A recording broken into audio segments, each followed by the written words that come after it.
Welcome, my darling wanderer of the night. It's always a pleasure to see you here, returning for another dose of the deliciously dark. But tell me, do you ever feel an itch in your mind? A whisper you can almost hear, tugging at the edges of your sanity? Tonight, we step into the unknown.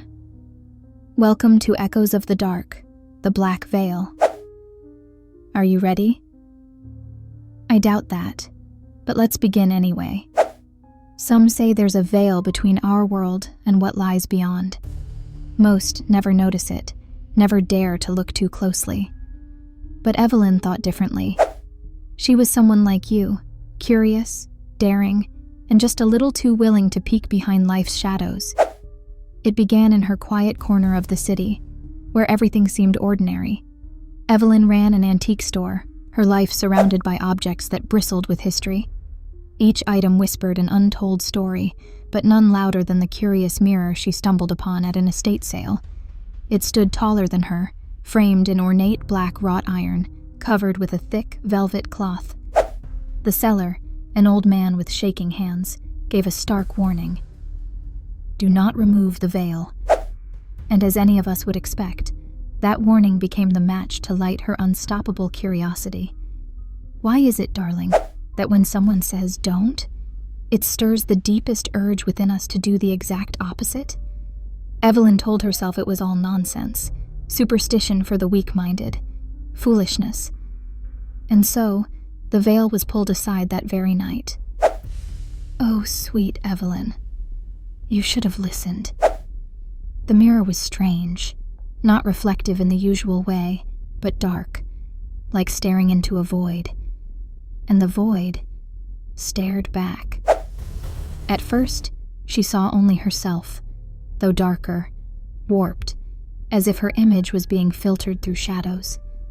But her reflection didn't mimic her perfectly. It moved slower, deliberately. Then it smiled. Oh, but she hadn't smiled at all. Evelyn recoiled, covering the mirror with its heavy cloth. But darling, it was already too late. That night, as Evelyn slept, her dreams unraveled her reality. She woke to whispers, not around her, but inside her skull. The whispers twisted into words she couldn't recognize. It felt like an intruder had crawled inside her own mind. Each day became worse. Her reflection began to appear in other surfaces: polished glass, store windows, the glint of stainless steel. The thing in her reflection, it moved differently, stood differently, with a malign smugness that made her skin crawl. And then, one morning, Evelyn found herself staring at her bathroom mirror, only for her reflection to speak. You, it said, its voice hers but laced with venom, never should have looked into the veil. Now, let me ask you something, listener. How much of your own reflection do you trust? Do you assume it moves just as you do? That it's innocent? Evelyn didn't believe that anymore. And worse, she knew there was something more, something waiting out there, behind the veil. An antique mirror turned her life into a theatrical play of growing instability. Shadows in her shop bent the wrong way. Lights flickered just as her reflection smirked, taunting her.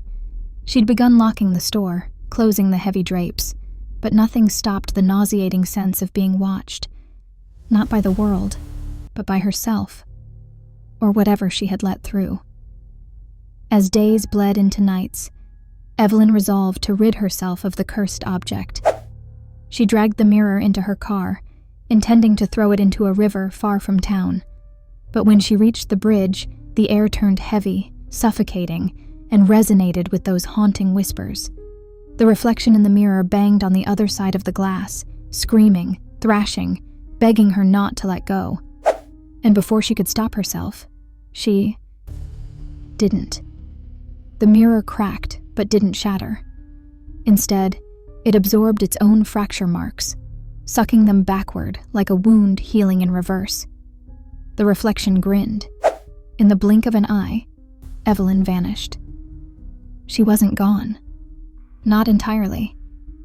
No, she was trapped in the darkness behind the glass, staring out at a new version of herself, one that wasn't Evelyn anymore.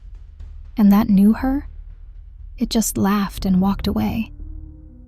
Darling, many will tell you to trust what you see in the mirror, but if this tale tells us anything, you probably shouldn't. Who knows what's standing on the other side, waiting for your most vulnerable moment? Maybe you looked just a little too long this morning, So go ahead, dim the lights, lock the door, and don't check behind you. But whatever you do, never pull aside the veil. Only fools do, and we've seen how that ends. Until next time, keep one eye open and savor the dark.